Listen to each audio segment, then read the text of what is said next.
Four things that families need to keep in mind before they plan a trip to Spiti Valley. This is specifically for families who are planning on traveling there with young children, and I'm meaning children below teenage age, and who also have senior citizens in their family who want to make this road trip. Number one is that Spiti Valley doesn't have any kind of luxurious accommodation unless you're planning on staying in places like Tabo or Kaza, because beyond that, you will not find any serious luxury accommodation. Even in Kaza and Tabo, you're not going to find any three-star properties or above. You're just going to find, I would say, deluxe homestays, which claim to be three-star, four-star properties, but there is no actual three-star, four-star property in Spiti Valley.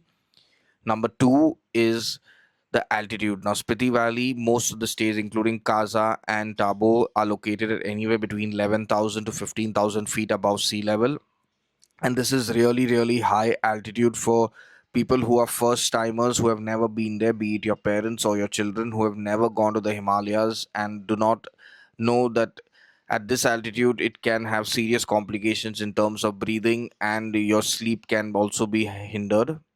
The third thing that you have to be aware of is the temperature fluctuation. In the daytime, when you're traveling in summers, it'll be nice and warm where the temperature can reach as high as even 25-30 degrees. But in the night, at the same place, the temperature will drop to as low as maybe 5 or 6 degrees with extreme windy uh, weather. So now this is something that you have to keep into account even in the summer months of June, July, August, because being a cold desert, Spiti Valley has extreme fluctuations in the same day. And the fourth thing is the lack of oxygen. Because of the cold desert environment, there is no vegetation in Spiti Valley, which by default has very less oxygen. So when you are traveling with your elderly parents or your young children, you have to keep into account the fact that they might struggle with breathing. Hence, before you make the road trip to Spiti Valley, get them checked with the doctor so that everything is good to go, so that there's no complication when you reach Spiti Valley, since there is only one proper medical center at Kaza. The rest are all small dispensaries that you'll find.